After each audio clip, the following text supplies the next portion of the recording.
Ainda não ficou vermelhinho aqui, ficou. Pronto, então, a gente começou entendendo esse delineamento, parte da exposição, e vai estudar ao longo do tempo o aparecimento da doença, vai calcular a incidência, né, o risco de a pessoa adoecer, e vai comparar de acordo com as exposições. Exposições que podem ser ambientais, podem ser de características individuais, podem ser de condições sociais, e nós vamos ver como é que isso se relaciona, né, com a ocorrência da doença. A gente espera, se aqui algum fator que esteja associado com o aumento da ocorrência da doença, a gente espera que os expostos tenham uma incidência da doença maior do que os não expostos, né? E o importante de entender aqui no estudo de coorte é a direção do acompanhamento. É um acompanhamento que vai da exposição, acompanha ao longo do tempo para a ocorrência do evento, né? Eu tenho claramente a definição de que aquela possível causa ela está presente antes do aparecimento da doença, né? Para eu dizer que uma coisa é causa da outra, eu preciso ser capaz de mostrar essa relação temporal. A causa sempre precede o desfecho, tá? Bom, esse então é o desenho que a gente chama de coorte concorrente. Por quê?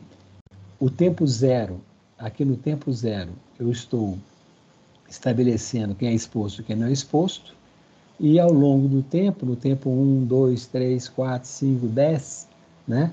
Depois de anos e anos, às vezes com muitos anos de acompanhamento, né? Eu vou quantificando essa incidência da doença, né? Que entre expostos e não expostos vai ter gente que adoece e gente que não adoece. O que eu espero, se esse fator está associado à ocorrência da doença, é que no grupo de expostos a incidência de doentes, né, a incidência da doença seja maior do que no grupo não exposto, tá?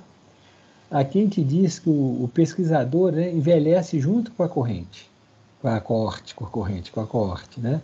E às vezes a coorte sobrevive ao pesquisador. O pesquisador morre e é substituído por alguém e a coorte continua, tá? Tem um outro desenho de coorte que a gente chama de coorte não concorrente, tá? É uma situação,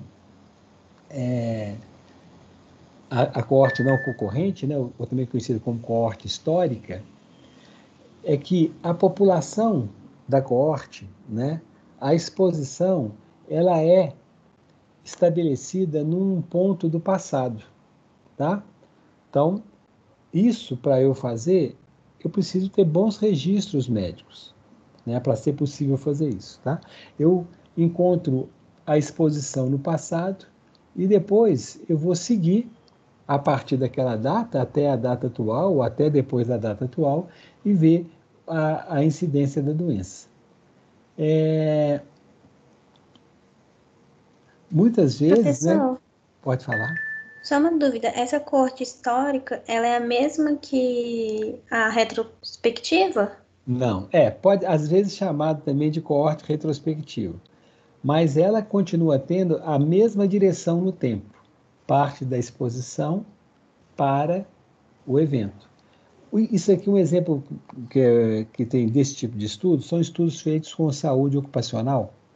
Por exemplo, se você vai numa grande empresa aqui, vamos pensar aqui uma Valorec Management, né, que está aqui em Belo Horizonte há décadas, né, desde a década de 50, acho, se não me engano, a Management está aqui, né, produz aço, né, tubos de aço sem costura, principalmente.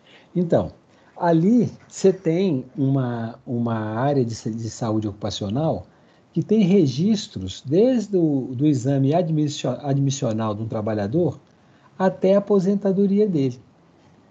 Então, nesse tipo de situação, que você tem um registro bem feito, eu poderia hoje, né, ir lá na empresa, se a empresa concordasse, obviamente, e fazer, eu quero fazer um estudo para ver, lá na década de 80, tá, a partir da década de 80 até os anos 2000, se os que trabalhavam numa determinada área, por exemplo, a área lá de tubos, tem algumas áreas da produção nessa empresa que tem muito barulho, porque tem muito choque de peças de aço, e aquilo dá um barulho muito grande, tá? Então, eu posso tentar ver se a turma que trabalhava nesse setor, comparando com a turma de outros setores, se eles tinham perda auditiva maior, né? Então, eu estou tentando colocar como exposição a exposição ao ruído de uma determinada área da empresa, né? E o resultado que eu vou medir é a perda auditiva. Então, os trabalhadores que entram nesse tipo de empresa, que tem muito ruído e tal, eles necessariamente fazem, ao entrar, eles fazem um exame de acuidade auditiva, né? Eles fazem uma medida ali. E, periodicamente, aquela medida é repetida, tá? Então, isso tudo está registrado.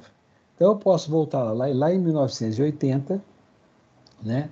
Eu vou pegar assim, eu vou pegar todos os trabalhadores que foram admitidos na empresa entre 1980 e 1985, tá? E depois eu vou comparar os exames a cada 2 anos, eu vou ver qual foi o resultado dos exames desses trabalhadores. Então, ó, nós estamos em 2021, eu estou buscando uma informação que foi coletada no início dos anos 80, né?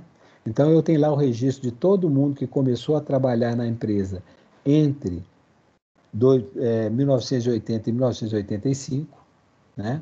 Então, dessa turma, dessa coorte de trabalhadores admitidos nesses 5 anos, eu vou agora identificar quais foram trabalhar na área que tinha muito ruído e os quais foram trabalhar em outras áreas que não tinham o mesmo nível de ruído, né?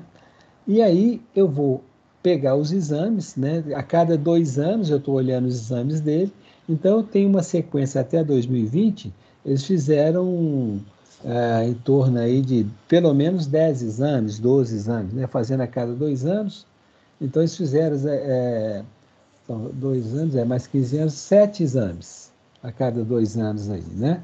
7 a 8 exames de 2 em 2 anos.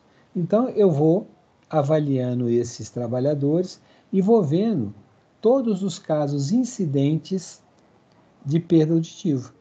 Por que eu posso falar que é caso incidente? Porque eu comecei no momento em que ninguém tinha, quer dizer, aqueles que já tinham perda auditiva, eu não vou acompanhar, porque vocês podem continuar perdendo mesmo, né?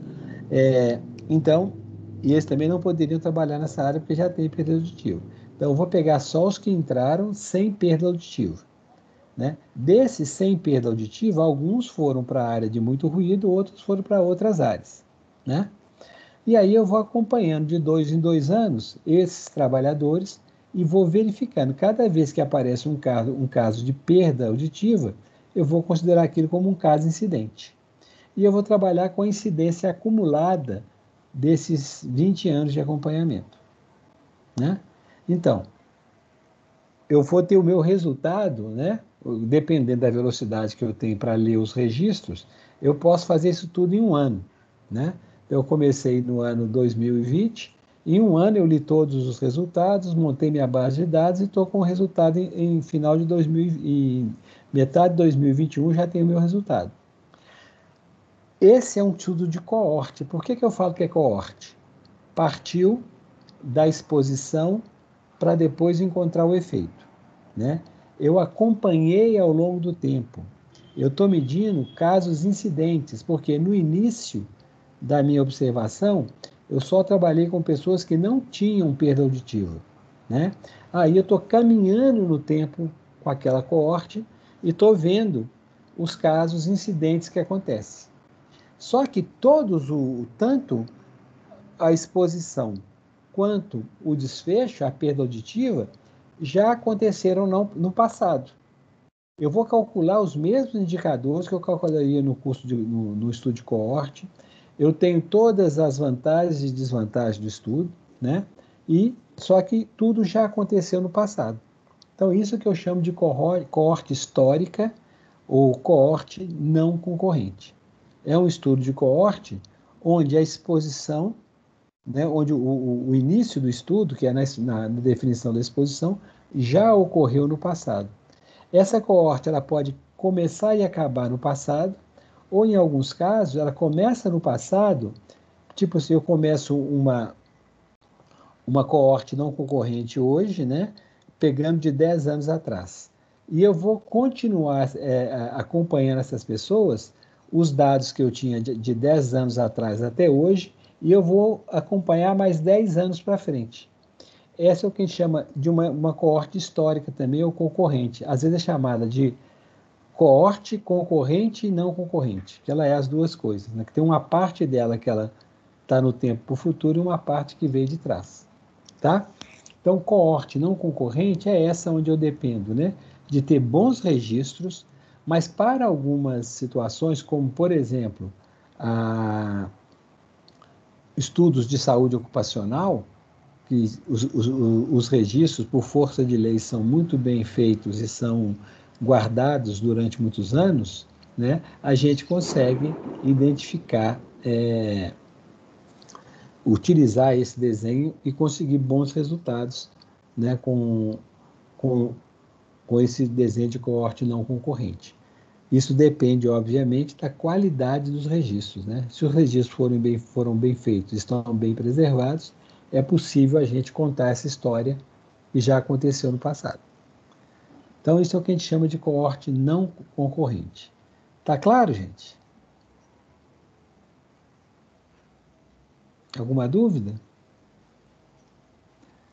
Não? Então, Tá vamos seguir claro, um Henrique. pouquinho mais para frente, tá? Esse aqui é o estudo da coorte não concorrente, né? Os indivíduos foram observados. Nós estamos aqui em 2020, eu estou comparando um estudo que começa em 1989 e vai até 2000, né? Tudo já aconteceu no passado. Eu estou usando os registros para verificar esse fato. Ó, aqui eu identifiquei no início os expostos e não expostos, antes da doença ocorrer, acompanhei ao longo do tempo e estou medindo, né? Aqui, 11 anos depois, eu estou verificando o número de doentes e não doentes que eu tenho, entre os expostos e entre os não expostos. Expostos a quê? Ao fator que eu estiver estudando. Pode ser a idade, pode ser o local de trabalho, pode ser o uso de equipamento, né? Pode ter uma série de exposições que eu vou escolher aqui e que eu vou acompanhar para frente. Da mesma forma que ocorre com a coorte típica, né? Aqui também eu posso estudar o papel de várias exposições e vários desfechos ao mesmo tempo, desde que o registro exista, né? Para aquilo que eu tenho registro de boa qualidade, eu posso utilizar. As limitações da coorte não concorrente, né, começam nessa dificuldade de identificar os indivíduos da coorte, né, que às vezes não é tão simples. A informação sobre exposição no passado pode ser incompleta, pode ser ausente, pode ter havido mudança na forma do diagnóstico ao longo do tempo, isso pode enviesar muito o estudo, né? Geralmente, as exposições, eu já falei que isso é muito usado em estudo de saúde ocupacional, né? Então, normalmente, as exposições não ocupacionais não estão registradas, não estão registradas. E aí isso também pode enviesar o resultado do estudo. E a própria medida da incidência, né, também depende exclusivamente da qualidade e da completude dos registros. Se algum registro deixou de ser feito, não tem jeito de você saber. Aquilo vai impactar o seu resultado. Mas tem estudos feitos com esse desenho e que geram informações importantes. Tá? Bom, quando eu vou expressar a incidência nesses estudos, né, a gente tem duas formas de expressar essa incidência. Uma é a incidência acumulada, como nós Isso nós vimos no semestre passado, né? No primeiro período, incidência. Então, uma incidência acumulada, né? A incidência acumulada é o que mede o risco mesmo, né? Então, qual é a probabilidade de uma pessoa que não estava doente ficar doente ao longo daquele período, a incidência acumulada, tá? Essa incidência, como é que eu calculo? É o número de casos novos no período e local estudados, né?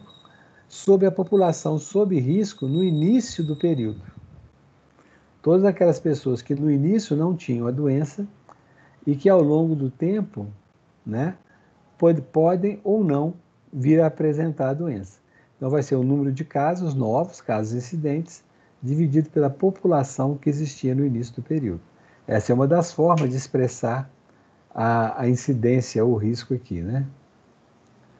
A outra forma é aquela da densidade de incidência, onde eu levo em conta também o tempo de exposição dos indivíduos. Tá? Então, a densidade de incidência é também conhecido como coeficiente médio de incidência. Ele relaciona os casos novos, levando em consideração o tempo em que cada indivíduo na população permaneceu sob risco de desenvolver a doença. Né?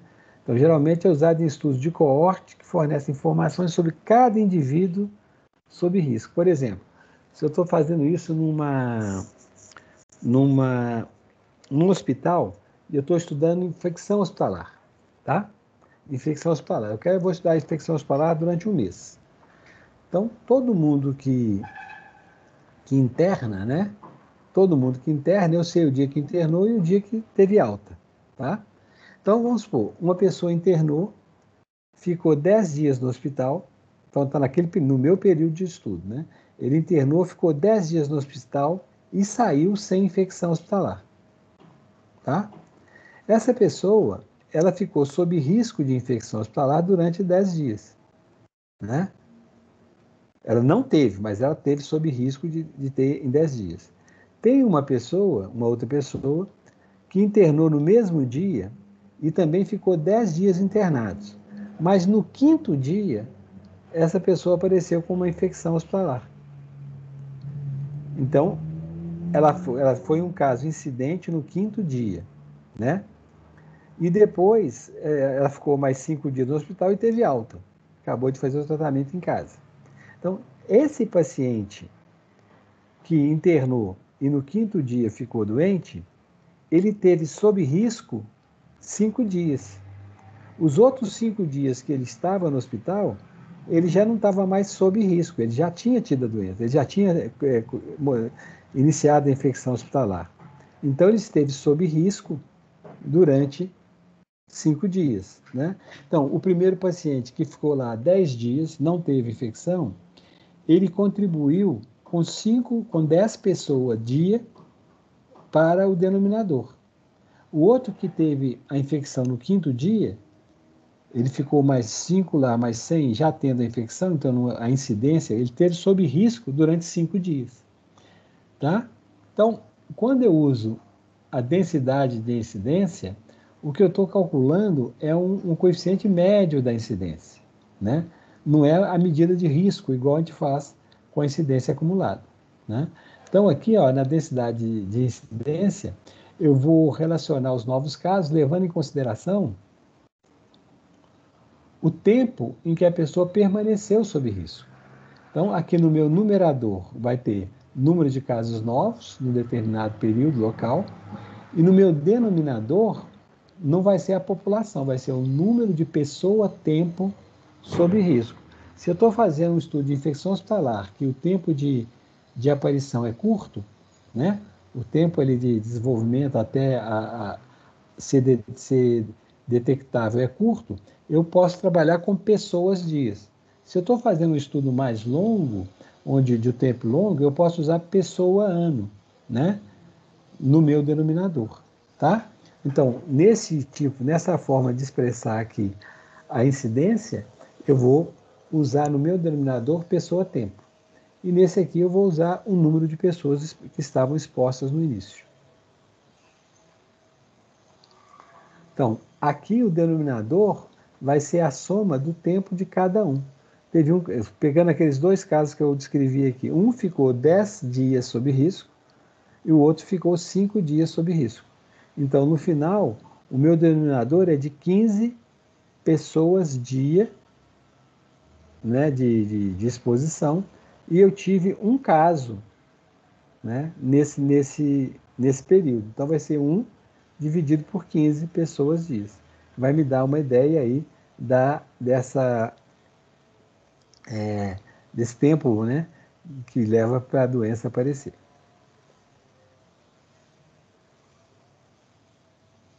Tá? Bom, isso aqui foi o estudo de coorte. Daqui a pouquinho nós vamos ver todos os cálculos, como é que a gente faz as medidas de cada coisa dessa. Mas eu quero mostrar agora para vocês, junto, e é bom que seja paralelo com o estudo de coorte, o estudo de caso-controle. Tá? O estudo de caso-controle, ele também é um estudo que permite identificar causas, né? O de coorte permite identificar causas, porque ele trabalha com incidência, né?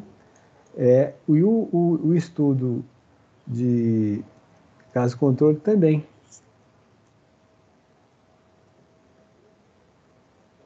Só abrir aqui. Então, o estudo de caso-controle, ele também tem essa característica.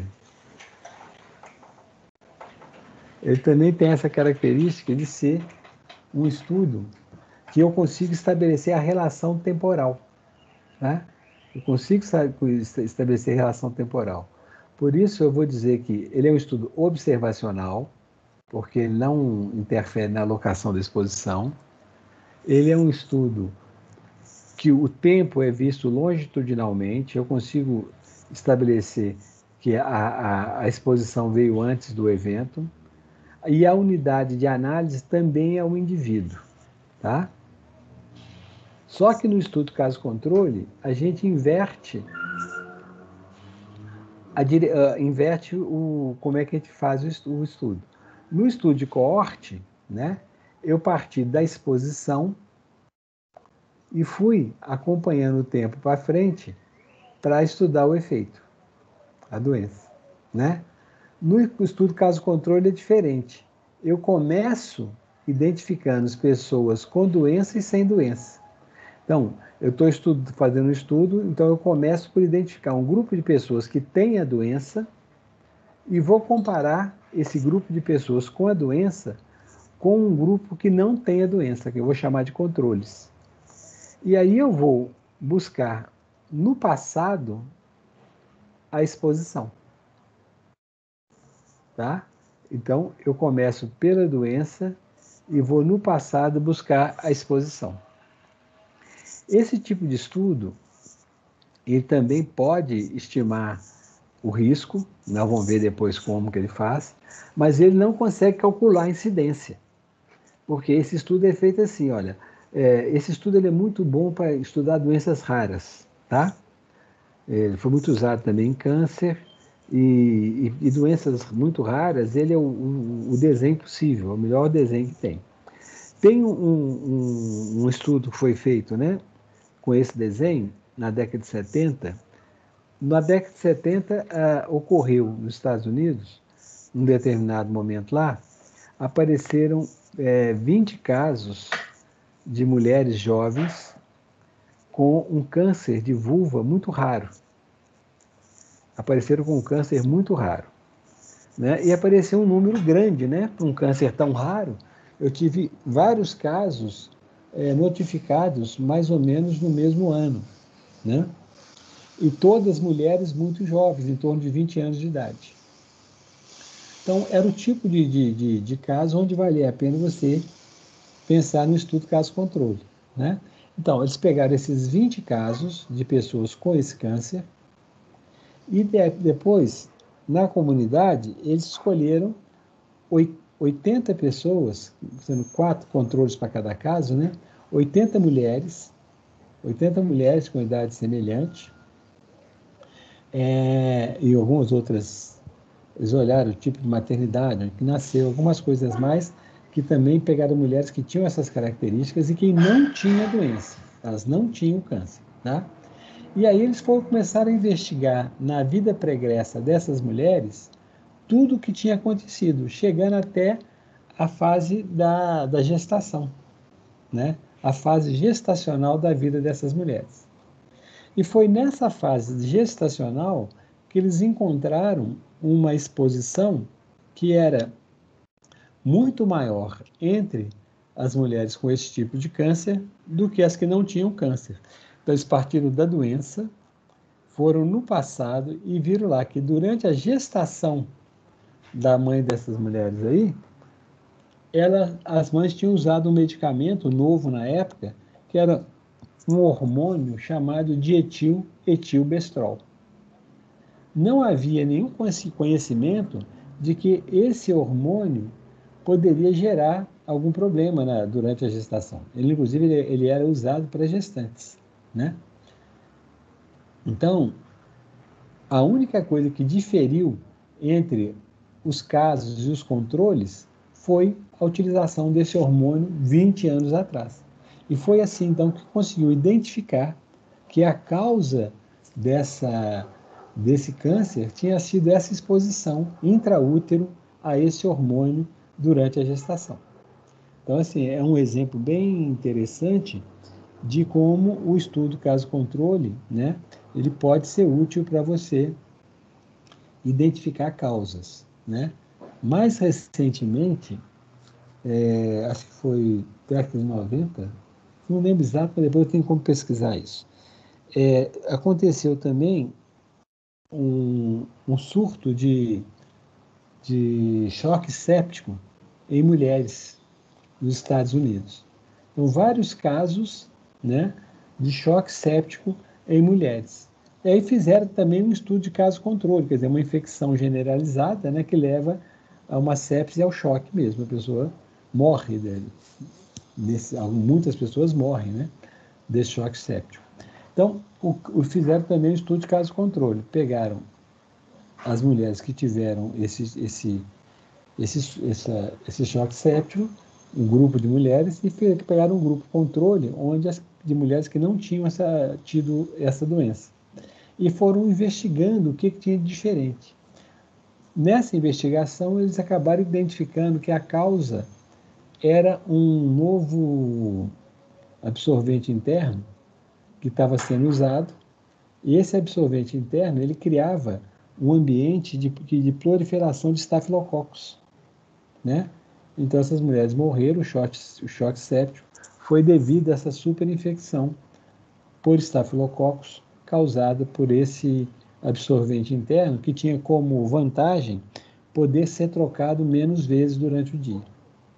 Foi também um estudo caso-controle que conseguiu identificar e resolver essa questão, identificar qual era a causa e, portanto, parar, né, interromper esse surto de choque séptico em mulheres nos Estados Unidos. Tá?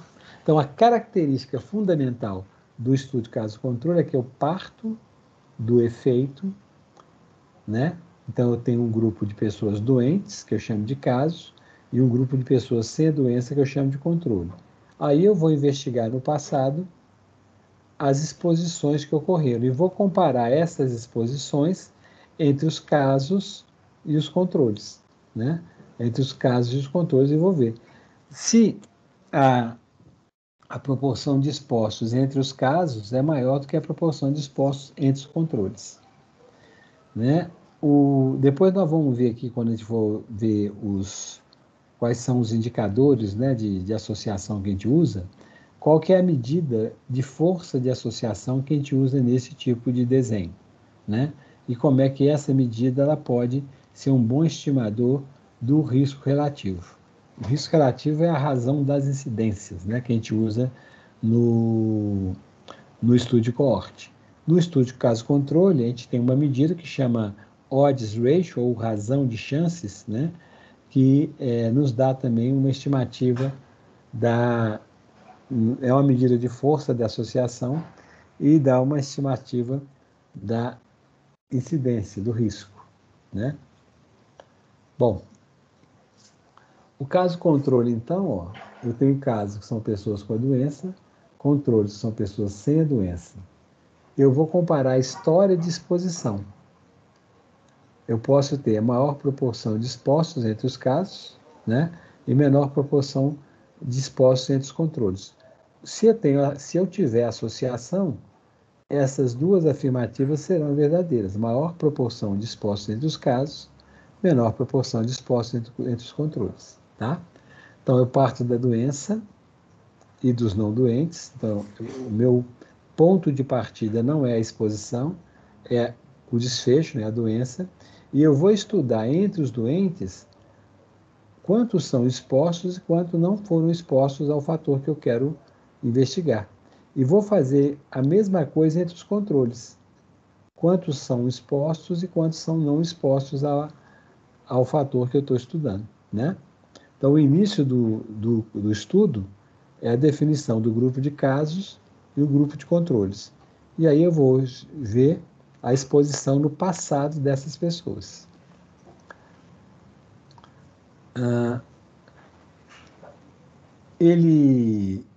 O estudo de caso-controle, ele é muito usado e é bom para usar para estudo de etiologia de doenças crônicas, né, infecciosas ou não infecciosas, doenças que têm longo tempo de evolução, né? No estudo de coorte, eu pego, por exemplo, um grupo com hipertensão e sem hipertensão e vou estudar aquele grupo durante décadas para poder medir, décadas lá, né, para poder medir a incidência entre quem tinha pressão alta e não tinha, por exemplo, quem fumava e quem não fumava. Eu vou acompanhar aquela doença ali lentamente. No estudo caso-controle, né, eu posso estudar, por exemplo, pegar quem teve um tipo de câncer e quem não teve, e estudar as exposições no passado. Né? Então, ele é bom para as doenças raras e bom para doenças que têm um longo tempo de evolução. Tá? Ele também é possível estudar fatores associados a doenças agudas, né? Acidentes, óbitos por efeito adverso de droga e outras coisas agudas, né? Porque ele consegue também medir isso rapidamente. O caso controle é uma alternativa robusta também, né, para os estudos exploratórios, tanto para estudo exploratório quanto estudo que a gente já está procurando uma causa, né? Então, em investigação de surtos, geralmente se começa com o estudo caso-controle. Surto de toque de infecção alimentar ou essas doenças, né, que a gente chama de doenças que surgem, né, assim, inesperadamente. Por exemplo, alguns anos atrás, começou a ter uma série de casos de morte por uma doença desconhecida na região de Bom Despacho, Minas Gerais, né? Aí foi uma equipe do Ministério da Saúde para lá para fazer investigação. E aí eles começam a identificar os casos, né? E também buscam controles e começam a comparar todos os tipos de exposição que eles puderem definir ali, né? Para tentar encontrar causas das doenças, né? Então, depois nós vamos fazer um exercício de investigação de surto, que nós vamos usar os dois desenhos, né? E os dois chegam a resultados interessantes, tá? Em algumas situações, você só consegue fazer um dos tipos. Bom, então o caso controle, ele vai ter essas características, ele é bom então, para estudos de doenças de etiologia crônica, infecciosa ou não, estudo de fatores associados a doenças agudas também, e ele é muito bom para doenças raras, né? Porque ele não tem, igual aquele câncer que eu falei lá das mulheres jovens. Aquilo para fazer como coorte, você levaria anos e anos e anos para poder ter uma quantidade de casos suficiente para você fazer a comparação. Como ali apareceu um surto, né? Uma concentração de casos no mesmo momento, então, ali eles pegaram os casos, pegaram os controles e foram estudar as exposições no passado. Então, rapidamente se conseguiu chegar a um resultado. Se fosse para esperar um câncer evoluir ao longo do tempo, seriam décadas de, de espera, né, até o câncer aparecer. Bom, o desenho é feito, né? Mesma história, tem uma população de referência, dessa população foi aqui que você encontrou os casos, e o ideal é que você tenha os seus controles vindos da mesma população de referência. Só que aqui são pessoas que adoeceram e aqui pessoas que não adoeceram. Esse fato de ser a mesma população de referência facilita porque você tem maior probabilidade de estar trabalhando com controles que teriam possibilidade de ser expostos, né? Eles não foram, mas seria possível ele ser, tá? Porque ele estava numa população onde a doença ocorre. Nós estamos pegando casos e controles, né?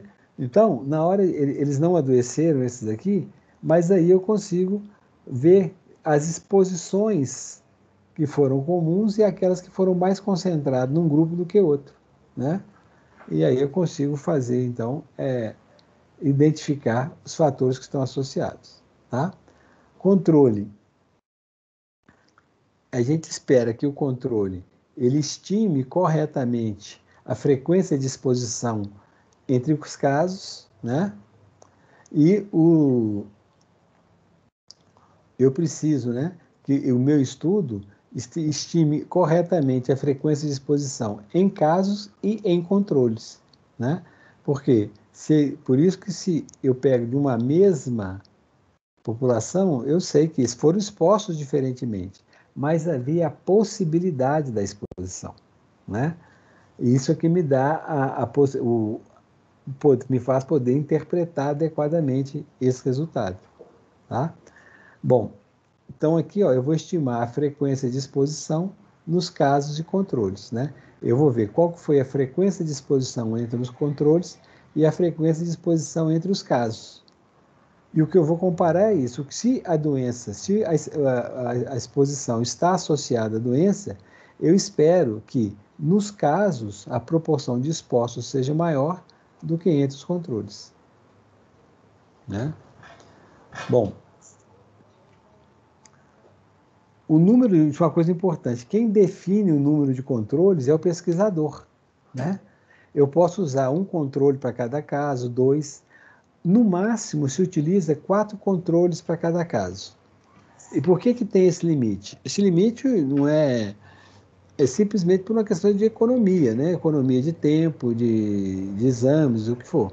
Por quê? Às vezes, por exemplo, no caso daquele lá que tinha 20 mulheres com câncer, né?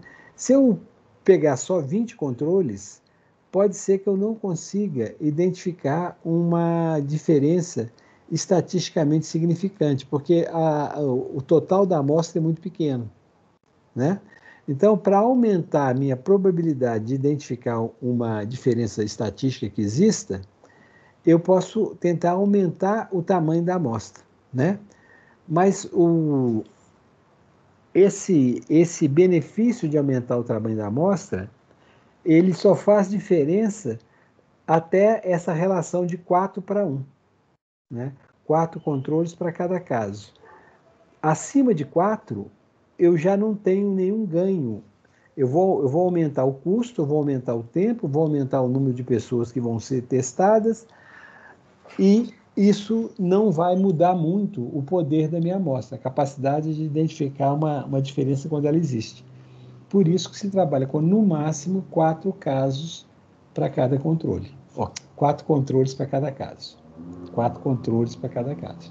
Tá? É por uma questão mesmo de ganho marginal. Acima de 4 não é vantajoso. Você aumenta seu custo e não tem uma melhora da performance do teste. Até aqui estamos indo bem, gente? Vocês estão caladinhos, hein? Ninguém está entendendo nada ou todo mundo está entendendo tudo?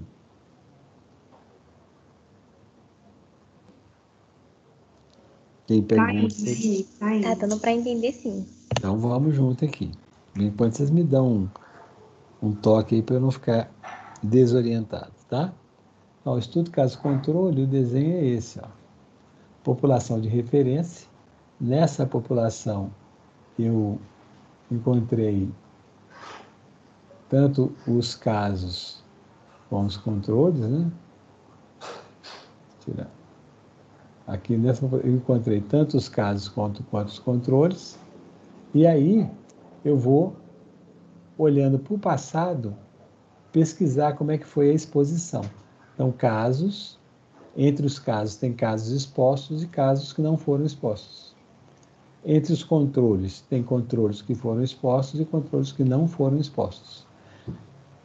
Se eu estivesse falando de estudo de coorte, eu iria comparar as incidências, né? Eu iria calcular o risco relativo dividindo a incidência entre os expostos pela incidência entre os não expostos. Aqui no estudo de caso-controle, eu não tenho como calcular a incidência. Depois, na tabela, eu vou explicar melhor porque que não tem como calcular a incidência, tá? O que eu posso calcular? Eu posso calcular a chance da exposição entre casos e a chance da exposição entre controles. O que eu chamo de chances, gente? Quando eu falo de risco ou de probabilidade, eu estou dividindo os casos sobre o total de pessoas expostas, ou seja, todo mundo que está no numerador pode também estar no denominador, né? Então, ó, eu tenho 100 pessoas que internaram no hospital, tá? Dessas 100 pessoas, 50 usaram catéter de longa duração e 50 não usaram. Então, eu vou chamar de expostos os que usaram catéter de longa duração. E de não expostos, quem não usou catéter de longa duração.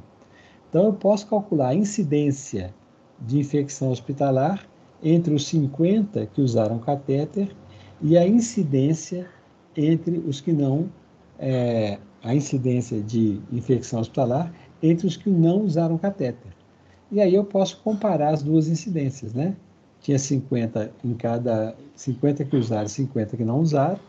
Então, com os 50 que usaram, eu vou calcular a incidência entre os expostos, e com os 50 que não usaram catéter de longa duração, eu vou calcular a incidência entre os não expostos. E aí eu vou dividir a incidência dos expostos pelos não expostos, isso eu chamo de risco relativo.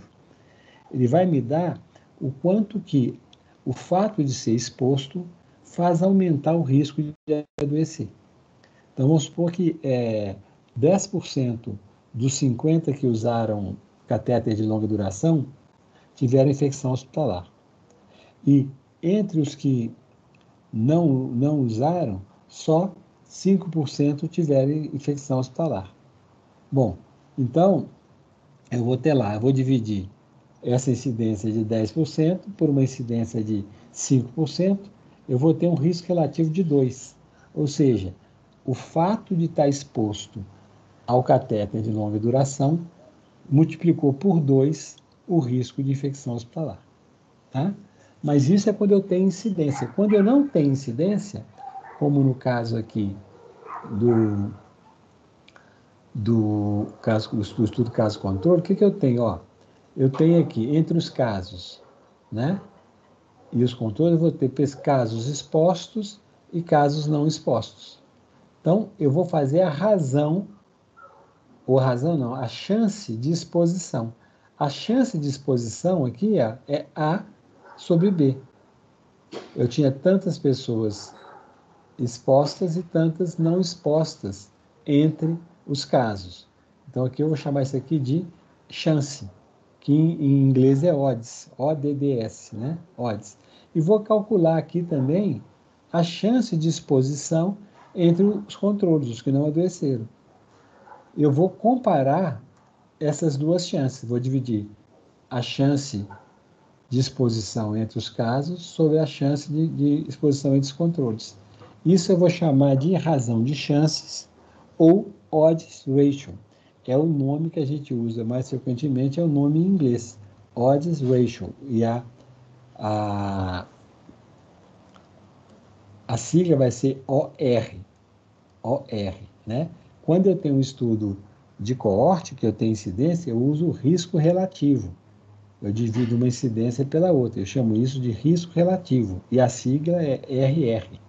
Aqui eu vou estudar e vou mostrar a chance de exposição né, entre os casos, dividido pela chance de exposição entre os controles. Se a exposição está associada à doença, eu espero que a divisão da chance de exposição dos casos pela chance de exposição entre os controles seja maior que 1, né? Seja maior que 1. Se a razão de chances for igual a 1, quer dizer o quê? Se essa conta aqui for igual a 1, quer dizer o quê? Eu estou dividindo um número pelo outro e o resultado foi 1.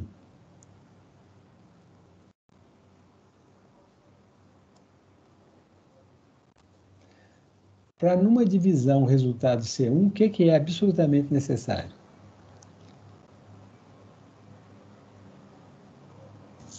Que o numerador seja igual ao outro. Que os dois valores sejam iguais, né? Então, quanto mais perto de 1, significa que a associação não existe associação, né? Porque 1 é a igualdade. Então, valores de odds ratio perto de 1, né, indicam que não há associação. Valores distantes de 1 quer dizer que há associação. O odds ratio, como o risco relativo, né, é um valor que varia de 0 a infinito, não é isso? Ele pode ser 0,1, 0,2, 0,3, 0,001, qualquer número, até o infinito. Ele não tem resultado negativo, né? De 0 a mais infinito. Ele pode ser de 2, de 5, de 10 vezes, né? Ou quantas vezes aumenta o risco, no risco relativo. No odds ratio, mesma coisa. O odds ratio mede também a força da associação, da mesma forma que o risco relativo mede a força da associação no estudo de coorte, tá? Mas nós vamos ver isso com mais detalhes daqui a pouco e fazer os exercícios. Henrique? Oi. Mas nesse caso que você falou que deu 1, é o C sobre D, não é? Que você tinha perguntado? Não é C sobre D, não. Aqui, ó, o C sobre D, esse aqui é a chance. Por exemplo, aqui eu estou falando essa divisão, A sobre B dividido por C sobre D. A chance é A sobre B, é a chance de exposição entre os doentes, casos. E C sobre D é a chance de exposição entre os não doentes. Quando eu faço a razão de chances, ou odds ratio, eu estou dividindo essa chance por essa chance, tá? Quando eu falo de chances, gente, eu estou falando o seguinte, ó. Aqui eu tenho números que esse número não está contido nesse, né? Eu tenho aqui um tanto de gente. Eu tenho aqui, entre os casos, eu tinha 100 casos. Eu posso ter 10 expostos e 90 não expostos, né? São dois valores independentes. Esse aqui diz respeito só aos não expostos e esse aqui diz respeito só aos expostos. Então, a chance de exposição entre os casos vai ser A sobre B, né? Aqui vai ser A sobre B. E a chance de exposição entre os não expostos vai ser C sobre D. Daqui um pouco nós vamos fazer isso com números, vai ficar um pouco mais claro, tá? Então, esse indicador que eu chamei de odds ratio é o resultado dessa divisão aqui, ó. Chance de exposição entre os doentes, chance da exposição entre os não doentes. Posso seguir? Pode sim, Henrique. Agora eu organizei aqui o pensamento. Tá bom. Bom, então aqui, ó. Estudo caso controle, né? Eu começo aqui. Aqui é a população de mulheres, né? Com câncer de mama e sem câncer de mama, na mesma população. O que eu vou usar no meu estudo, eu vou pegar alguns casos, né? Dependendo, se for uma doença rara, eu vou pegar todos os casos. Se não for a doença rara, eu vou pegar um número de casos lá de um hospital ou de vários hospitais, né? De pessoas com câncer de mama, tá? Câncer de mama. E vou pegar também da mesma população um número de mulheres sem câncer de mama. São amostras dessas dois subgrupos aqui, né? Mulheres com câncer de mama, mulheres sem câncer de mama, tá? Agora, eu vou atrás de uma exposição que aconteceu antes do câncer de mama aparecer, né? Nesse caso aqui, ó, uso de anticoncepcional. Então, eu vou ver aqui, entre as mulheres com câncer de mama, quem usou anticoncepcional no ano anterior, né? Antes do câncer aparecer, quem usou anticoncepcional. Então, eu vou ter mulheres que usaram e mulheres que não usaram. Mulheres expostas e não expostas no grupo de casos, né? Com câncer de mama. E no grupo de controle, a mesma coisa. Aqui eu vou ter mulheres que não têm câncer de mama e vou ver a exposição. Vai ter mulheres sem câncer de mama que usaram anticoncepcional e mulheres que não usaram anticoncepcional. O que eu vou comparar? Eu estou supondo, né, se o anticoncepcional está associado ao câncer de mama, eu espero que a proporção de mulheres que usaram anticoncepcional entre as mulheres que tiveram câncer de mama, essa proporção seja maior do que nas mulheres que não tiveram câncer de mama. Então, se a exposição está associada à doença, eu espero encontrar uma maior proporção de expostos entre os doentes do que entre os não doentes. E é isso que a gente compara. E a gente compara essa exposição usando essa medida chamada razão de chances ou odds ratio. Tá? Então, ó, a lógica do estudo, né, é invertida com relação ao caso controle. Eu parti da doença e fui procurar a exposição no passado. No caso controle, eu parto da exposição e vou procurar a doença no futuro, né? Então, aqui nós estamos partindo da doença e procurando a exposição no passado. A pergunta fundamental é essa, ó. A chance de exposição ao fator de risco.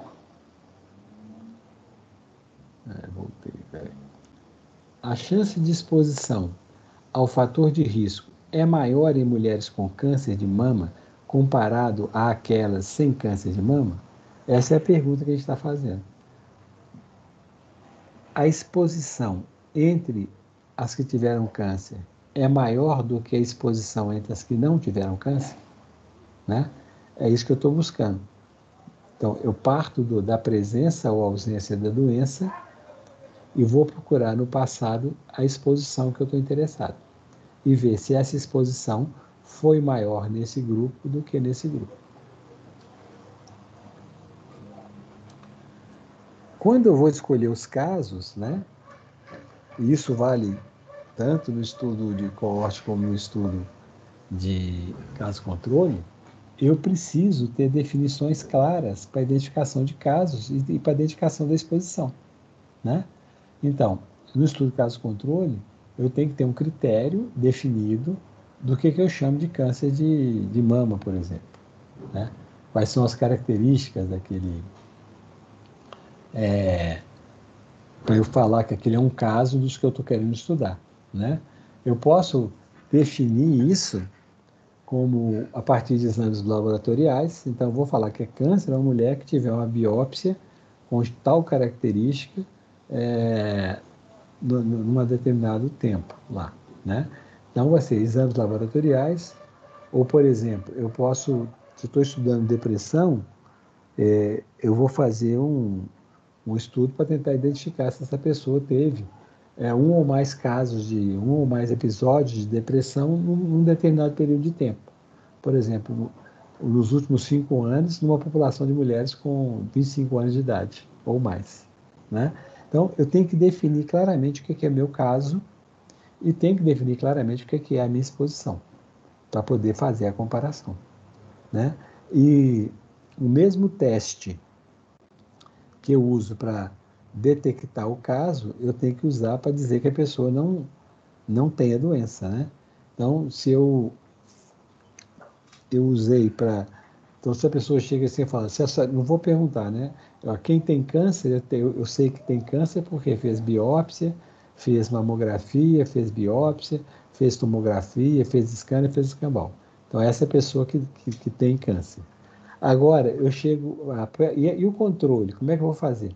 Ao controle, eu vou perguntar, a senhora tem câncer? Ela fala, não. Ah, então tá. Então, a senhora é controle. Não pode ser assim, né? Claro, eu não vou submeter a pessoa à biópsia se não tiver uma imagem suspeita, mas eu tenho que, pelo menos, fazer o exame de imagem. Vai falar, ó, essa pessoa que não tem imagem suspeita de câncer, né? Ou vou fazer um outro exame de imagem mais rigoroso, né? Para descartar que ela tenha algum câncer ali. Então, eu tenho que ter critérios para definir claramente quem é caso e quem é controle. Da mesma forma, eu vou ter que ter esses critérios para definir o que é exposto e não exposto, né? Uma coisa importante é o tipo de casos que a gente usa, se é casos incidentes ou casos prevalentes. Os casos prevalentes, ele pode causar um viés importante no estudo de caso controle. O que eu chamo de casos prevalentes? Vamos supor, eu quero ver o seguinte, eu quero fazer um estudo para ver se a atividade física está associada ao risco de infarto agudo do miocárdio, tá? Então, eu vou fazer o seguinte, eu vou pegar lá no hospital, vamos ver quantas pessoas, quais as pessoas que se internaram no hospital no último ano com infarto agudo do miocárdio, tá? Infarto agudo do miocárdio. E vou, então, procurar essas pessoas para conversar com elas e ver como é que era a atividade física que ele fazia no ano anterior ao infarto, tá? Então tá, e eu vou pegar os meus controles, eu vou pegar pessoas que estiveram no hospital, mais ou menos na mesma época, mas porque apresentava algum tipo de doença respiratória aguda, né? Então, ou então de uma doença febril aguda. Melhor, vou pegar quem foi no hospital com dengue. Pronto, dengue, quem teve dengue. Ok? Então, eu vou lá no hospital, pego e vou perguntar para os dois. Então, o meu caso é o infarto. O meu controle é pacientes com dengue, tá? Que tiveram dengue durante aquele ano. E para os dois, eu vou perguntar como é que era a atividade física que ele fazia antes. Então, eu tenho um caso, os casos são todos pessoas que tiveram infarto e os controles não tiveram infarto. Claro, eu vou, nesses controles, quando eu for recrutar os controles, eu vou verificar se ele não teve infarto mesmo, né? Eu vou fazer um eletrocardiograma, eu vou pedir os exames anteriores dele para ver se ele teve ou não teve infarto, tá bom? Aí eu vou lá, vou entrevistar aquelas pessoas que tiveram infarto. Todos os casos que ocorreram no período de um ano atrás, eu vou entrevistar aqueles que estiverem disponíveis e vou ver como é que era a história de atividade física dessas pessoas. Então, isso eu estaria usando os casos prevalentes, né? Os casos prevalentes. O que pode acontecer se eu uso o caso prevalente? Se eu estou usando caso prevalente, estou fazendo entrevista, qual que é uma coisa fundamental que tem que ter nos meus casos?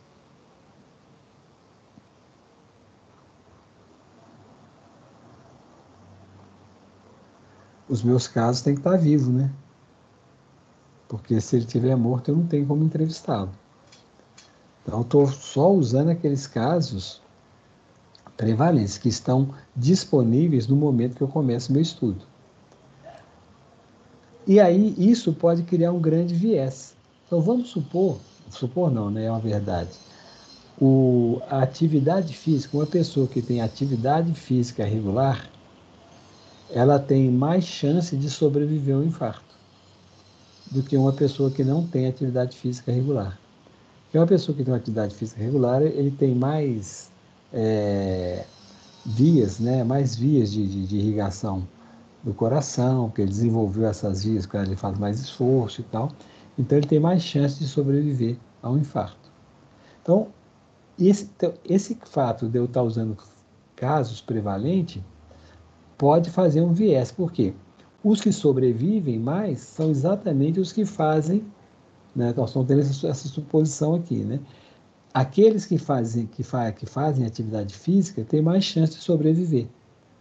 Portanto, eu vou encontrar uma quantidade de pessoas que faz atividade física regular entre os meus casos prevalentes maior do que o que tinha realmente. Por quê? Os que não faziam atividade física morreram. Então, eles não entraram no meu estudo. Aqueles que faziam atividade física tiveram mais chance de sobreviver. Então, eles entraram no meu estudo. Então, se eu uso casos prevalentes, eu posso enviesar o meu estudo, porque aqueles casos mais graves que morreram, eu não vou considerar no meu estudo. Deu para entender isso, gente? Então, por que é importante não usar? Pode até fazer, dependendo da doença, não tem problema.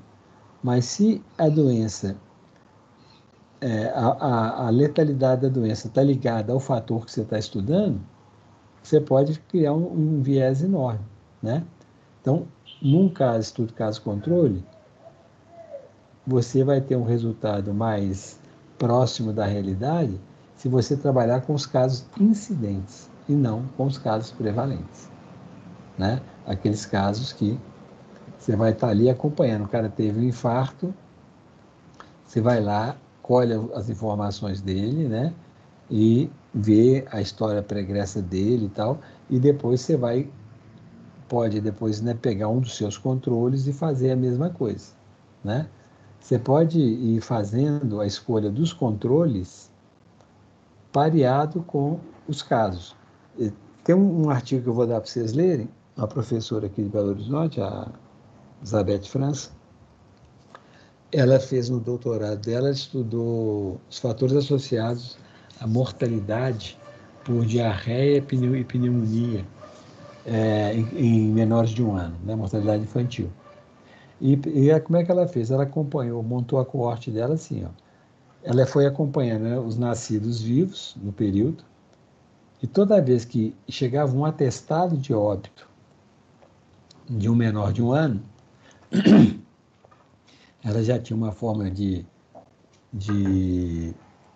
amostragem, né, sequencial ali, ela ia coletava todos os dados com relação à criança que morreu, e na mesma região onde a criança morava, ela, pelos dados do SINASC, ela identificava uma outra criança que não morreu, né, mais ou menos da mesma idade, né, acho que tinha 1 ou 2 semanas mais ou menos, e olhava como controle essa criança que tinha sobrevivido até aquele momento, né, e fazia também a coleta dos dados. Então, ela ia pareando os casos e os controles. E sempre casos incidentes, né? Crianças que morreram ali, ela tinha um período curto de tempo para coletar os dados. Então, ela tinha casos e controles, né? E pôde fazer a comparação e mostrar as coisas que estavam associadas a maior risco de morrer antes de completar 1 ano. Pois esse é um dos artigos que eu vou dar para vocês lerem sobre esse tipo de desenho de estudo. Tá? Bom, os casos incidentes, então, são aqueles recrutados para o estudo na medida em que são diagnosticados durante o período de tempo definido. Casos prevalentes ainda estão vivos, ainda estão doentes, podem ter mudado seus comportamentos de exposição. Por exemplo, o cara que teve um infarto, ele vai parar de fumar, né? Ele pode começar a fazer atividade física.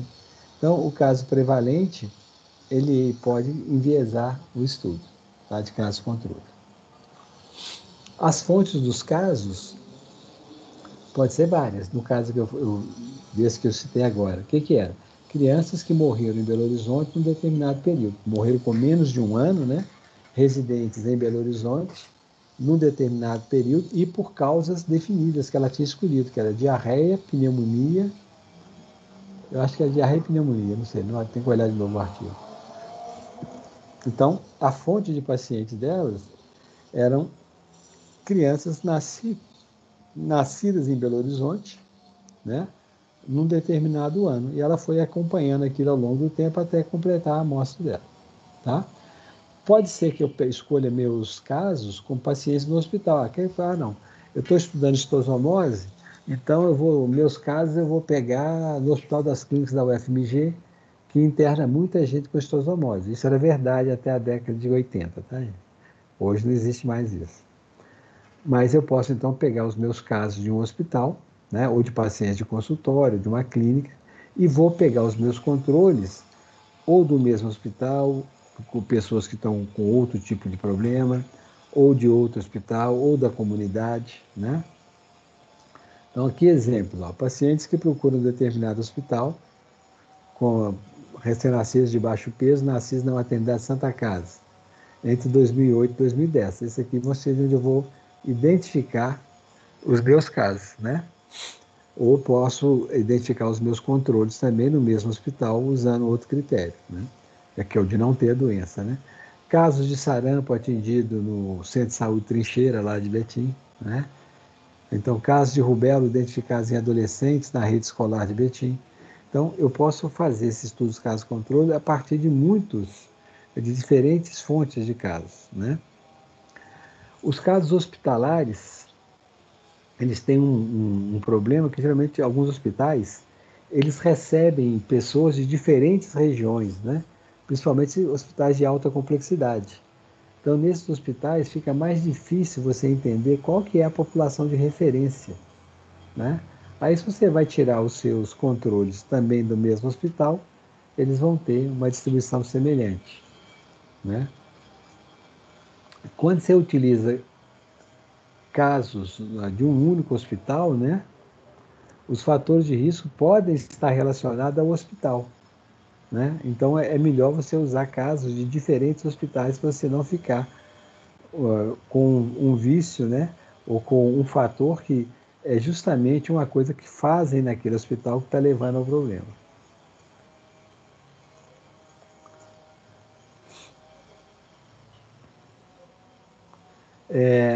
Outra coisa é quando você trabalha em casos em hospitais é, que só atende os casos muito graves, né? Você vai ter uma amostra que não corresponde ao espectro normal da doença. Você só está trabalhando com casos muito graves. Esses casos muito graves podem ter fatores associados diferentes daqueles dos casos mais leves, né? Então, você também, se você só está trabalhando com um hospital que só pega os muito graves, você pode chegar a uma conclusão que não se aplica aos casos mais leves dessa doença, só se aplica aos graves. Os controles, para escolher os controles, você também tem que tomar os cuidados, né? Devem preencher os mesmos critérios de definição do caso. Então, se eu definir o caso fazendo uma tomografia, eu vou definir o controle fazendo uma tomografia e mostrando que a tomografia não achou nada, né? A amostra, né, pode ser, né, que a amostra, os meus controles, pode ser uma amostra representativa da população de origem dos casos, né? E o pressuposto é que os casos representam a exposição dos não doentes. Da mesma forma que é um pressuposto que desculpa, eu falei casos, né? Os controles, né, representam a exposição dos que não estão doentes. E que os casos representam a exposição dos que têm a doença.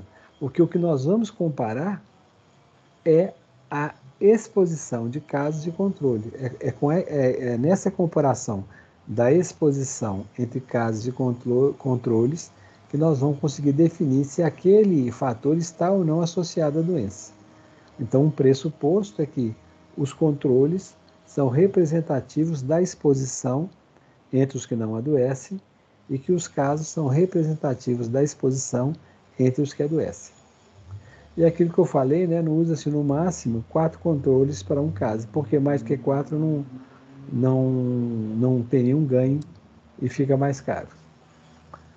Então, os tipos de controle, eu posso pegar o controle hospitalar, né? O problema é que se eu trabalhar só com controle hospitalar, pode ser que a exposição dele não represente a população dos não doentes, né? Só dos não doentes que internaram por outro motivo. Eu posso pegar controle populacional, eu posso pegar controle de vizinhos. Isso aqui é interessante, mas tem um problema. Quando você faz controle de vizinhança, eu pego o controle na mesma vizinhança do caso, eu acabo diminuindo a possibilidade de ver o efeito das questões sociais. Pessoas que moram perto costumam ter uma condição social semelhante, né? Por exemplo, se pegar aqui no prédio onde eu moro, você vai encontrar que muitas pessoas têm curso universitário, né? Todos têm carro, né? A maioria já viaja para o exterior. Então, assim, você tem uma situação que tem a ver, né, com a sua vizinhança. Então, se eu pego pessoas da vizinhança, as diferenças sociais podem não aparecer no meu estudo, porque não tem contraste entre casos e controles. O de amigo próximo, né, é uma maneira também de fazer, né, e geralmente o amigo próximo ele também vai ter hábitos, né, parecidos com o do, o do caso, né?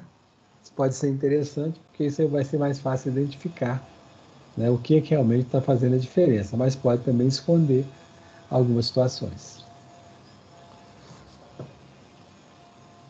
Então, quando eu estou fazendo esse estudo, né, os casos podem ser todos os casos na comunidade, por exemplo, doença rara, aquele estudo de campo, lá e pega todo mundo, são só 20 casos, né? E eu posso escolher como controle uma amostra aleatória da população, seria um jeito muito bom de fazer, mas nem sempre é possível, né? Eu posso pegar todos os diagnosticados, todos os casos diagnosticados no hospital, né, ou em todos os hospitais da cidade, e vou pegar uma amostra de pacientes sem doença, sem a doença, né, nos mesmos hospitais, pacientes que internaram por outras causas. Eu posso pegar os casos de um único hospital, e os pacientes sem doença, né, do mesmo hospital. Eu posso pegar os casos diagnosticados em um hospital ou mais, e amostras de vizinhos desses que estavam internados. Então, eu tenho vários desenhos para escolher a minha amostra, e no final, o que, que eu vou comparar? Eu vou pegar os meus casos aqui, por exemplo, ó, eu tinha aqui 117 casos, né? 117 casos. E eu tenho aqui 871 controles. Esses 117 casos, eu tenho 15 expostos em 117 casos. E eu tenho 67 expostos em 804 controles. Tá? Se eu calcular aqui o odds ratio, eu vou encontrar um odds ratio de 1,76. Por que essa conta está desse jeito? Porque aqui, se eu fosse fazer a razão aqui, né? A razão, ou a chance de exposição entre os casos é 15, não, que 5 feio, 15 em 15 para 102. É a chance, né? Eu não estou fazendo a proporção, estou fazendo a chance. É de 15 para 102 entre os casos. E ela vai ser de 67 para 804. 67 para 804. Esse 8 ficou feio demais, mas é um 8, tá? 804 entre os controles, tá? Bom, eu tenho duas frações, eu vou dividir uma fração pela outra, né? Como é que eu faço para dividir duas frações? Eu mantenho a primeira, não é isso? Então, aqui, ó. 15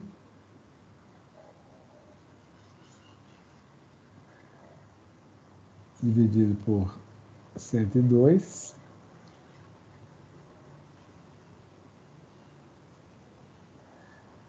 Agora eu inverto a segunda e multiplico, não é?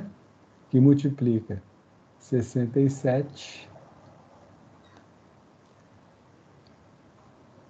Não, 204, eu tenho que inverter, né? 204. É 804, Henrique. É 804, tá certo, gente. É que o número ficou feio demais, né? 804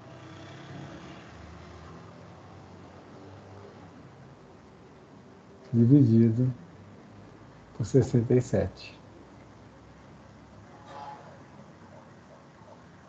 Tá? Aqui, ao invés de... Não, está errado isso aqui. 67 por 804. 15. Agora eu vou multiplicar reto aqui. Então, como eu inverti, né, vai ser 15 vezes 804 dividido por 102 vezes 67. Tá? É que deu esse resultado aqui. 1,76 é o meu odds ratio.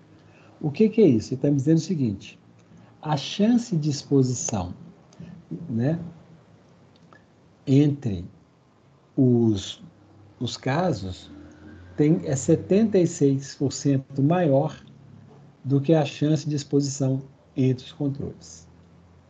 Tá? Bom, isso aqui eu estou só mostrando mais ou menos como é, que depois nós vamos trabalhar com esses números, né? Que o grande lance do odds ratio é que, nós vamos entender daqui a pouco, é que ele consegue efetivamente, o que eu consegui medir aqui foi o quê?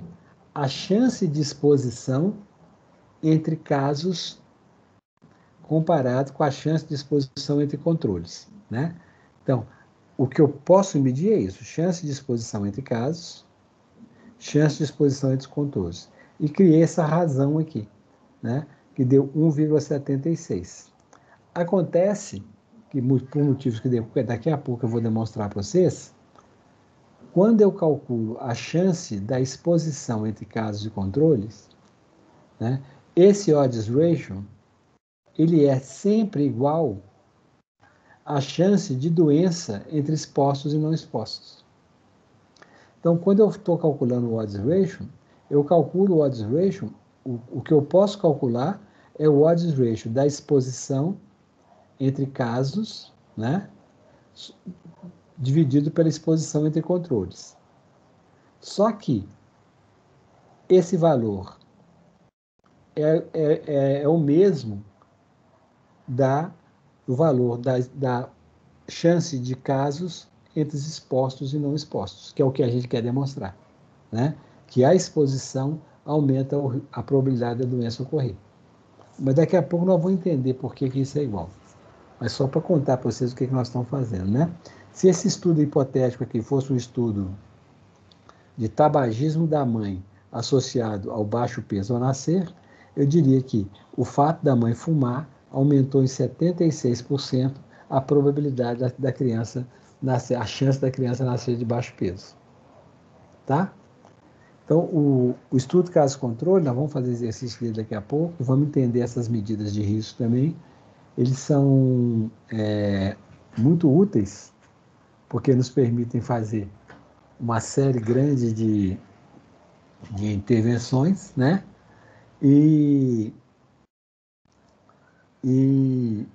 uma série, né, grande de estudos, né? De baixo custo e mais rápido, e efetivamente identificar causas de alguns problemas de saúde. Tá? Estudo de caso controle. As vantagens... Oi, pode falar. Só uma dúvida. Naquela conta que você fez ali no outro slide, se desse, vamos supor, 0,9, seria que um absurdo, mas se a mãe fumasse, diminuiu em 10% o risco da criança nascer de baixo peso. Isso. Seria isso? Isso. Quando o valor é maior que 1, quer dizer que a exposição aumenta o risco de acontecer. Quando o valor é menor do que 1, quer dizer que a exposição protege, né, contra a doença. Tá? É isso mesmo. Um odds ratio ou um risco relativo maior do que 1, quer dizer que a exposição aumenta o risco.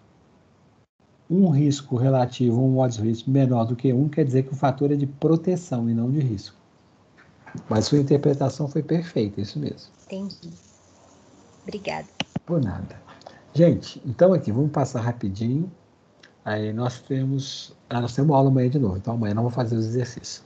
Então, ó, vantagens do estudo de caso-controle. É mais barato, mais rápido do que o estudo de coorte, né? Ele permite estudar doenças raras, o estudo de coorte é ruim para estudar doença rara. Permite estudar diversas exposições relacionadas a uma mesma doença. Mas não permite, como no estudo de coorte, estudar várias doenças associadas a várias exposições. Por quê? O estudo de caso-controle, ele parte da doença, né? A doença já está lá. Eu construo o meu caso e os meus controles a partir da doença. Então, eu só consigo estudar a relação com aquela doença, né? É uma desvantagem com relação ao de coorte, que o estudo de coorte eu posso estudar várias doenças e várias exposições ao mesmo tempo. Aqui eu posso estudar várias exposições relativas a uma mesma doença. É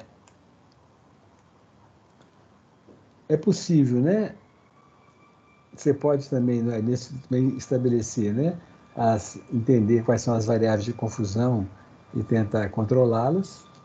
E os resultados também são fáceis de interpretar, né? O odds ratio quer dizer que ele é maior que 1, ele representa um aumento da probabilidade da doença ocorrer entre os expostos. Limitações. A questão do viés de seleção, que é o negócio de usar casos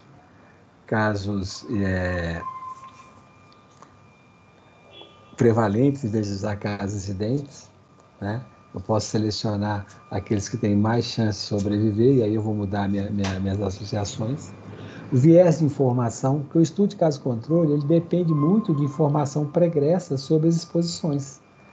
E se não são informações que têm registro, eu posso ter dificuldade. Um exemplo claro desse tipo de viés é estudos feitos de caso-controle para estudar a malformação congênita, né? Aí você vai ter que perguntar muitas coisas para a mãe.